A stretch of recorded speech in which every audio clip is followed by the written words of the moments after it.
Michael Rosenbaum, Tom Welling were just so sweet. Everyone on set was just very welcoming. Shot it in Vancouver, which is one of my favorite cities. Such a cool place. And then years later, I booked a TV show called Switched at Birth, which was the same casting director as Smallville. And we were probably season 2 or 3 doing having lunch one day. She was there to audition some guest starring roles for the TV show, and we were having lunch, and I was telling somebody else in the cast, I'm like, oh yeah, she cast me in Smallville after like 10 or 12 times, like trying to finally get on there, and she was like, oh my god. I'm like, what? She's like, I just made the worst mistake. I was like, what do you mean? She's like, I'm sorry, I have to make a call. I have to fire an actor that I just hired to play Lex Luthor's clone, because you just reminded me that I casted you years ago. The fans would kill me if I recast it. You have to come with, are you down to come back and play Lex Luthor's clone? I'm like, hell yeah. I had no idea that then 2 weeks later they're gonna be like, and you're also gonna play Superboy. I was like, oh. You gotta be kidding me. What a dream. So yeah, I really lucked out with that. It was great. Thank you for the question. Any more questions? We'll go there.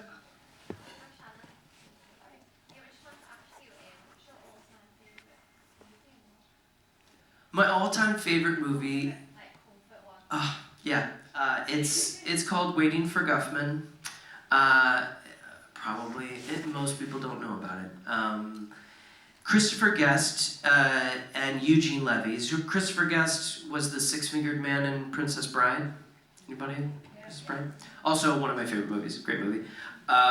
He and Eugene Levy wrote and Chris directed a lot of these mockumentary films. Rob Reiner directed them in a movie called This Is Spinal Tap in the 80s, and after that, they started making their own.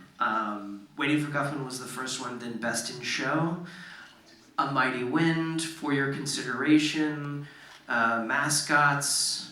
I think that's all 5. They're all amazing, but Waiting for Guffman is about a small town in Missouri, so biased, celebrating its 150th anniversary by putting on an original musical called Red, White, and Blaine. Blaine is the name of this fictitious town. It doesn't exist. And it's like the dentist and the travel agents and the girl who works at the Dairy Queen coming together and making this awful musical. And it is so funny. It's all improv, but they shot, I think, like 90 hours of footage, and they cut it into, a 90-minute movie. And every line is just laugh out loud funny to me. Because I'm in theater in Missouri, and I've watched it so many times. I bought probably 5 copies of it because I keep giving it away to people because I just think everyone should watch it. But yeah. Excellent, yeah. Very much recommend. Would you like to work, have you worked with any of them? Oh my god, no. I worked with Catherine O'Hara once on a voiceover job, but I was too nervous I didn't even say hi to her. I am the worst. Like, if I were at these conventions, I wouldn't, even when we're back in the green room, like, I had lunch like this far away from Warwick Davis yesterday, and I was like, Willow is one of my all-time favorite movies. I grew up watching that movie so many times, and I was just like, such a wuss. I didn't even look at him. I was just like, you're right there. But yeah, I would give my left foot to be in a Christopher Guest movie. They're all great, and I grew up doing improv, so that's one of my favorite things to do. So yeah, that'd be great. We'll put this out on YouTube, and again, we'll manifest it somehow. Have we got any more questions before we? Oh yeah, we have. We'll go there, and then we'll go back to you again.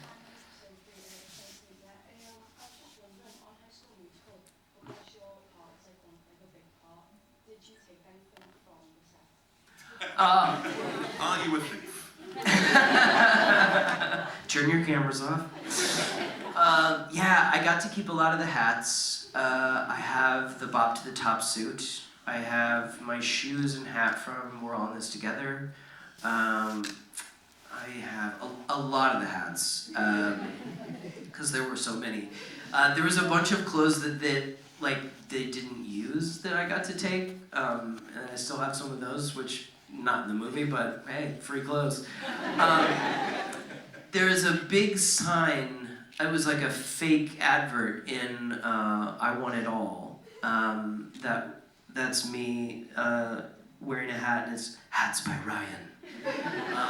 Huge poster, and I did take that.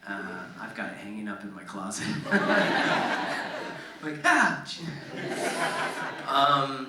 but yeah, gosh, I'm trying to think. There's so much. I used to have a room. I've since moved some stuff to storage, but I used to have basically like a one-room High School Musical museum in my house because there was so much stuff. I'm like, I don't want this all over, and I can't look at the poster every day. This was back like when it was fresh, and I just put it all in one room and closed the door and was like, okay, that's just gonna age gently.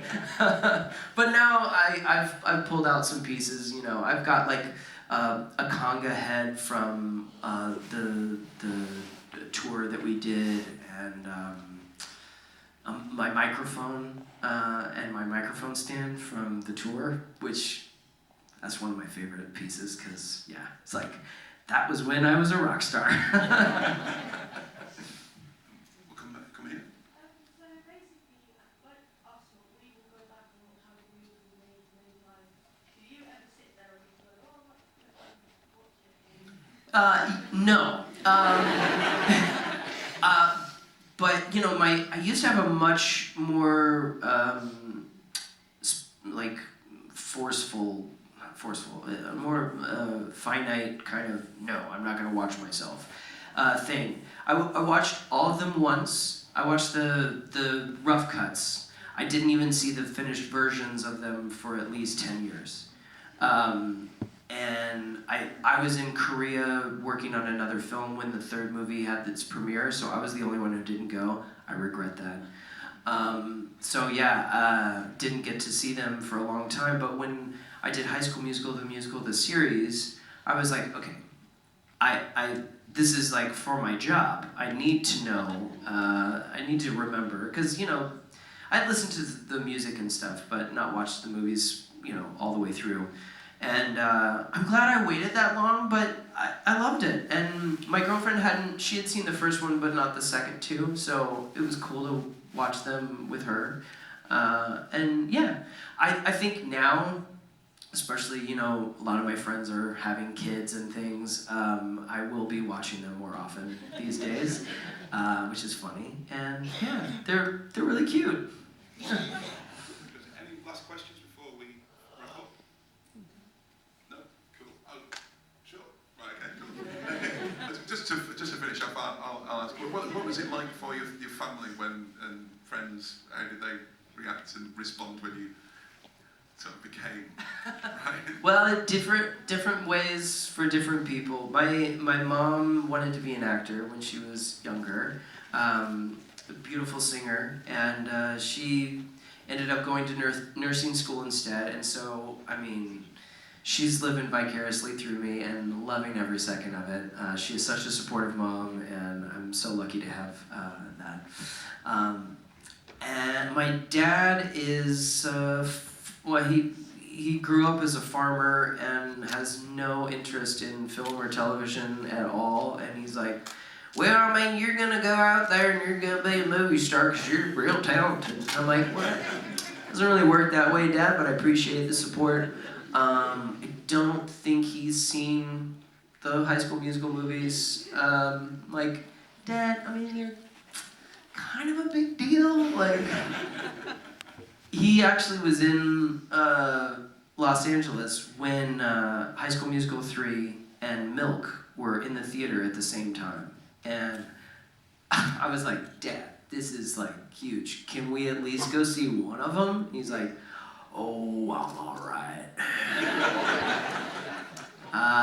Milk was, I mean, I love being a part of a High School Musical. Incredible experience, obviously, changed my life and everything, but without that, I wouldn't have done Milk. And Milk was, I think, by far the best movie I've ever been in, and such a special project to be a part of, telling such an important part of history. I don't know if you know, but it's about Harvey Milk, who was the first openly gay elected official in the United States, who was assassinated in 1973. And I mean, so many people who were truly a part of his life and his campaigns and everything were a part of our movie. And we shot in the same locations that really happened in San Francisco, and it was just amazing. And my dad is very conservative and Christian and doesn't agree with people being different, and breaks my heart. And he just, refuses to even see, I'm like, Dad, it won 3 Academy Awards. You're still not going to see it? And he's like, no. So that's sad. But, all of my friends who, I've had for a long time, it's great, I'm My kids are going to start watching it now, and yeah. you'll call Ryan. Oh yeah, no, it's already happened. I went over to my friend's 40th birthday party, and his kids and all their kids' friends put on High School Musical, and they're like, Lucas, that's you! That's you! Like, yeah, that's me. Do it! Do the dance! That's okay. No, but it's cute. It's great. Well, Lucas, thank you. On behalf of everybody here, a big round of applause for Lucas. Thank you so much. Would you like to be the front, sir? Everybody wants to. So, if you want to, a couple of people at the back want to come down the front and squeeze everybody in. We'll do photos ourselves. Watch that camera because it's not mine, and if it breaks, I have to pay for it. What word are we going to scrape? We're going to see Wildcats. You all ready? Everybody ready? Out of 3, 1.